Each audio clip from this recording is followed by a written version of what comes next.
வணக்கம் and welcome to Cook with Tasty Vibes. டேஸ்டியான ஒரு பச்சைப்பயிறு சாப்பாடு எப்படி செய்கிறதுன்னு பார்க்கலாமா? வாங்க வீடியோக்குள்ளே போகலாம். அதுக்கு ஃபர்ஸ்ட் 1 கப்பு அரிசி கூடவே 1/2 கப்பு பயரை ஊற வச்சுக்கலாம். 1/2 மணி நேரம் ஊற வச்சுக்கோங்க.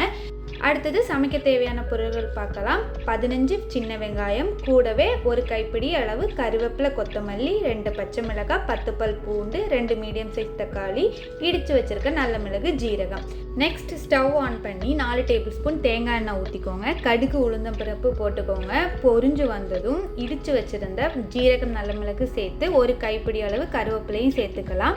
ஒரு கிளறி நம்ம எடுத்து வச்சுருந்த பூண்டும் பச்சை மிளகாவும் சேர்த்து கிளறிக்கோங்க.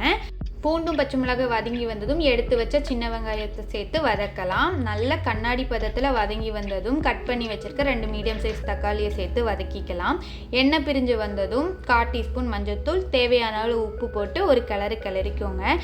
இது கூடவே நான் 1 டீஸ்பூன் சாம்பார் தூள் சேர்த்து வதக்கிக்கிறேன். தக்காளி கூட சாம்பார் தூள் நல்லா வதங்கி எண்ணெய் பிரிஞ்சு வந்ததும் 3 டம்ளர் தண்ணி சேர்த்துக்கலாம். எந்த கப்பில் நம்ம அரிசி பயிர் எடுத்தோமோ அதே கப்பில் தண்ணி எடுத்துக்கணும். தண்ணி ஒரு கொதி வந்ததும் நம்ம வாஷ் பண்ணி வச்சுருந்த அரிசியும் பச்சை பயிரையும் சேர்த்துக்கலாம்.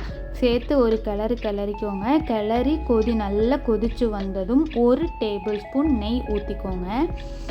இந்த நெய் ஊற்றுறதுனால சுவையும் மனமும் அருமையாக இருக்கும். ட்ரை பண்ணி பாருங்கள். அப்படியே 1 கைப்பிடி அளவு கொத்தமல்லி போட்டு குக்கரை மூடி 3 விசில் விட்டு எடுத்திங்கன்னா டேஸ்டியான பச்சைப்பயிறு சாப்பாடு ரெடி. பாருங்கள், சூப்பராக ரெடி ஆயிடுச்சு. இந்த மாதிரி வீடியோஸ் பார்க்குறதுக்கு சேனலை சப்ஸ்கிரைப் பண்ணிக்கோங்க, ஷேர் பண்ணுங்கள். தேங்க்ஸ் ஃபார் வாட்சிங்.